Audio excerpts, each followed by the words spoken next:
Come on, don't be shy. Come on, get in, you're just in time. I'm telling everyone the story about creation in 30 minutes time, so you're in the right place. First of all, a story about stories. This is a traditional tale from the Ashanti people of Ghana.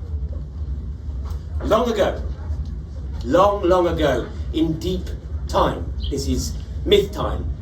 Humans were animals and animals were humans. The lines were sort of blurred, all right? It's a bit confusing. In these days, there were no stories.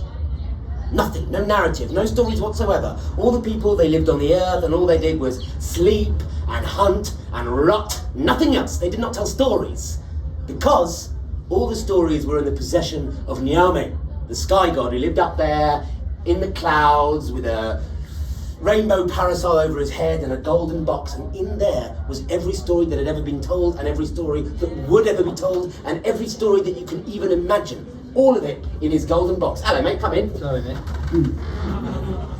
It's going to be an ongoing theme, isn't it? I can tell. Right. Now one day, there was a certain guy.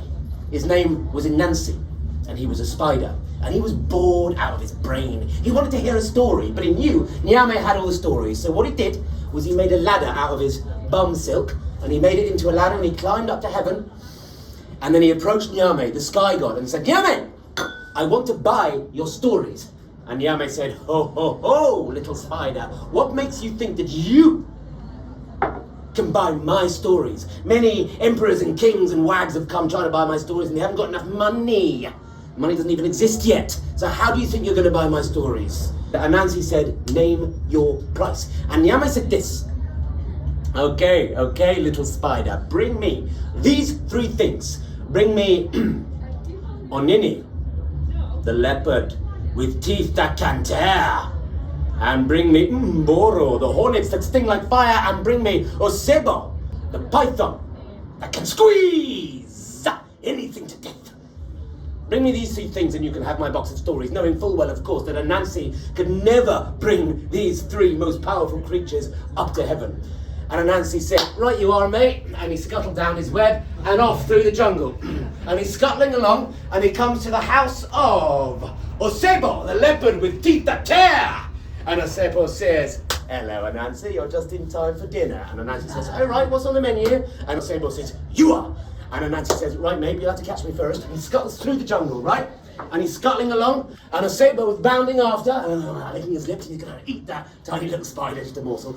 But Anansi, previously, on the Anansi show, he's done a thing, right? You all know what this thing is. You've seen it many times before. He's dug a bloody big hole, right? And he's covered the hole over with sticks, and he's put other sticks on the sticks, and he's put leaves on the sticks, palm fronds. You've all seen this trick. Well, Anansi invented it. So Anansi scuttles over, because he's nice and light, because he's a spider, and Osebo, bounding, being a leopard, falls right in the pit, and he says, Anansi, let me out of here! And Anansi says, no way, you will eat me. And Osebo says, no, I won't.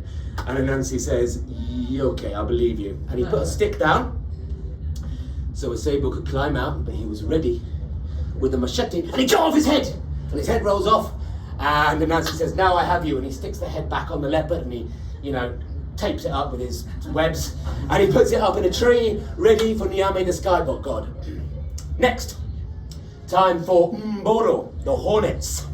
So Anansi goes and he gets a big gourd, like a seed pod, and he goes down to the river and he fills it with water, and then he gets like a banana leaf and he puts that over his head, and he's going along like this, looking pretty dapper in a way, and then he goes to the place where Mboro the hornets live, and then he gets the seed pod and he pours it over that hornet's nest. And then he pours the rest over his sort of plantain hat. And all the hornets, they buzz out of there, they're pretty angry. And Anansi says, my friends, hey, the monsoon's come early, it's raining, get into my gourd, quick.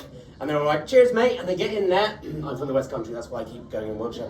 And they get in there, and then he stops the gourd up, and then he's got the hornets, and he says, foolish hornets, you are now my prisoners. And he wraps it up with his silk, puts it with the leopard, ready for Nyame the sky god.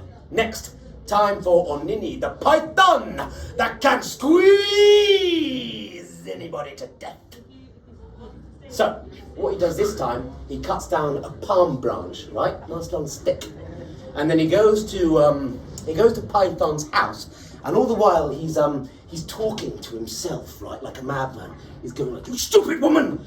How can you think that he's a shot at you? I need to get a divorce. He's a stupid always with your tricks, and now I have to go all the way to Python's house, and he's going to think I'm an idiot, and I have to walk back, and everyone's going to laugh at me. I need a divorce. And by the time he gets to Python's house, he's quite red in the face, like I am right now, quite out of breath. Now, Python then opens the door, and he says, Anansi, what's the matter, my friend? You seem a little out of sorts. And Anansi says, it's my wife. I've had it up to here. We've been having an argument, my friend. Please settle a bet. My wife, she thinks, stupid woman, she thinks, very misogynistic, she thinks that you are shorter than this palm branch. But I know you are longer, my friend. Please settle a bet.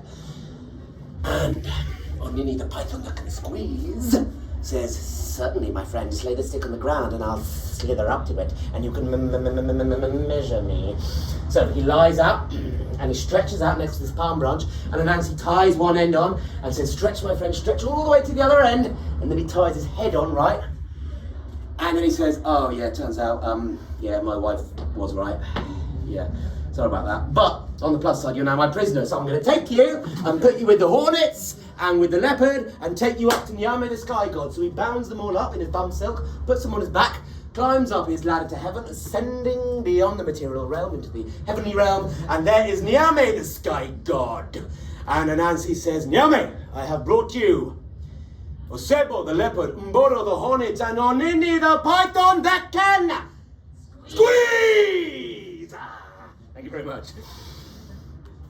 And Nyame says, very well, there are your stories. He's a bit miffed, obviously, he's got the raw end of the deal. And Anansi is climbing down his rope and he releases all the stories into the world, and that's why we have stories today. Every story you can possibly imagine, from Tolkien to Tolstoy to Terry Pratchett, from Shakespeare to The Sopranos to those rubbish shows your dad tells every Christmas. That's why we have all of those, my friends, because of Anansi and his tricks. Thank you. So, thank you very much. Right, so that little story is a trickster story, and trickster stories, we get them the world over. They're sort of common cultural stories, and they're always very, very similar across times, across cultures, sort of cultural memes, if you like, archetypes, if you're going to get all Jungian about it.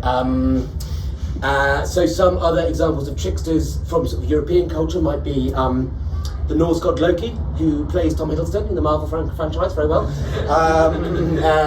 Similarly, like the Greek god Hermes, the Roman Mercury, Prometheus stealing fire from the gods, tricksy thing to do. Robin Hood stealing from the rich, giving to the poor. The theme here is they often sort of invert a kind of social order through tricks. They're often liars, they're often greedy, but sometimes they can do a lot of good, sort of creative chaos kind of way. They're tricksy, you know. They're also massive idiots a lot of the time. And I'm sure you might be able to think of, I don't know, some sort of modern day equivalents. I'm not going to get political, but you know.